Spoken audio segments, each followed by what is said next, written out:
حضرت ابن عباس رضی اللہ تعالیٰ عنہ بیان کرتے ہیں، رسول اللہ صلی اللہ علیہ وآلہ وسلم نے فرمایا، دو نعمتیں ایسی ہیں جن کے بارے میں بہت سے لوگ خسارے میں ہیں، صحت اور فراغت۔ مشکوٰۃ المصابیح، حدیث نمبر 5155۔ حضرت مستورد بن شداد رضی اللہ تعالیٰ عنہ بیان کرتے ہیں، میں نے رسول اللہ صلی اللہ علیہ وآلہ وسلم کو فرماتے ہوئے سنا، اللہ کی قسم، آخرت کے مقابلے میں دنیا کی مثال بس ایسے ہی ہے جیسے تم میں سے کوئی اپنی انگلی سمندر میں ڈبوئے، پھر وہ دیکھے کہ وہ انگلی پانی کی کتنی مقدار کے ساتھ لوٹتی ہے۔ مشکوٰۃ المصابیح، حدیث نمبر 5156۔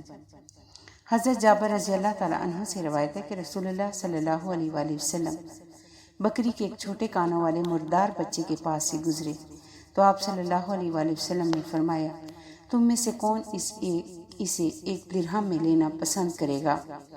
صحابہ کرام نے عرض کیا، ہم تو اسے کسی معمولی چیز کے بدلے میں لینا بھی پسند نہیں کرتے۔ آپ صلی اللہ علیہ وآلہ وسلم نے فرمایا، اللہ کی قسم، اللہ کے نزدیک دنیا اس سے بھی زیادہ حقیر ہے جتنا یہ بکری کا مردہ بچہ تمہارے نزدیک حقیر ہے۔ مشکوٰۃ المصابیح، حدیث نمبر 5157۔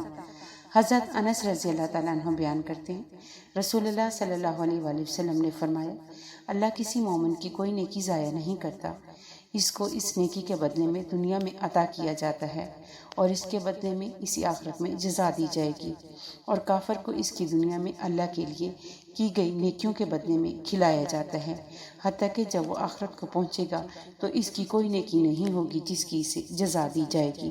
مشکوٰۃ المصابیح، حدیث نمبر 5159۔ ویڈیو اچھی لگے تو چینل کو لائک اور سبسکرائب کریں تاکہ اس طرح کی معلوماتی ویڈیو آپ کو بر وقت ملتی رہے۔ شکریہ۔